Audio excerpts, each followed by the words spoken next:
Shalom, saudara-saudara yang dikasihi Tuhan, salam sejahtera. Senang bisa berjumpa lagi dalam renungan hari ini.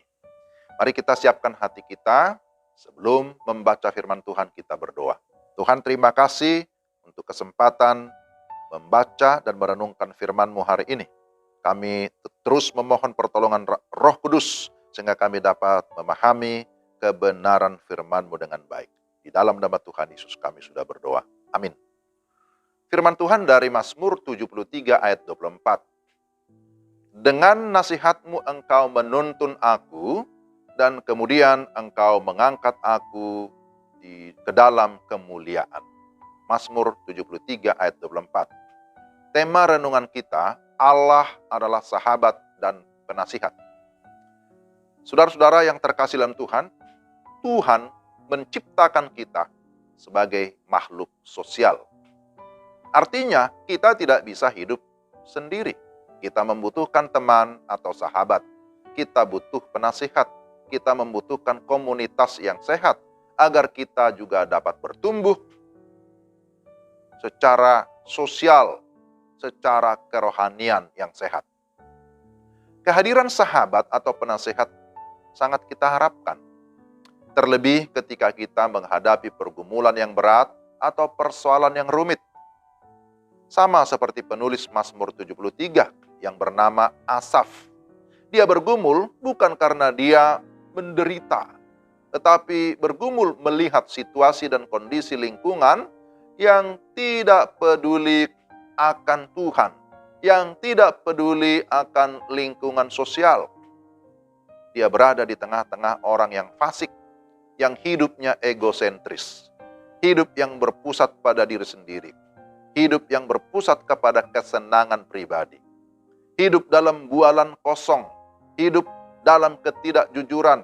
Hidup dalam kecongkakan. Tapi kok semua sehat dan gemuk? Nampaknya Asaf sulit menerima orang-orang fasik.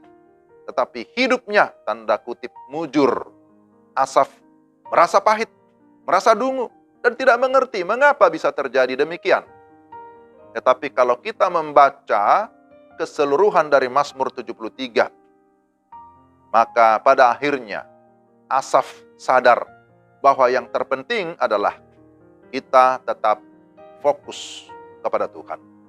Berfokus kepada Tuhan.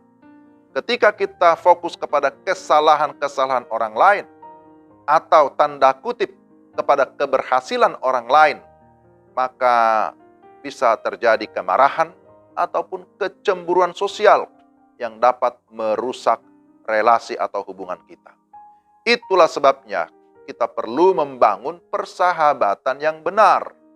Manusia yang terbatas tidak bisa dijadikan sebagai sahabat atau penasihat sejati, karena mereka pun juga punya kelemahan dan pergumulan masing-masing.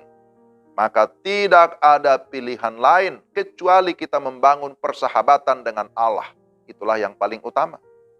Allah juga merindukan persahabatan yang karib dengan kita. Nah, apa yang kita peroleh jika kita membangun persahabatan dengan Allah? Pertama, disebutkan bahwa Allah menuntun kita dengan nasihat-Nya.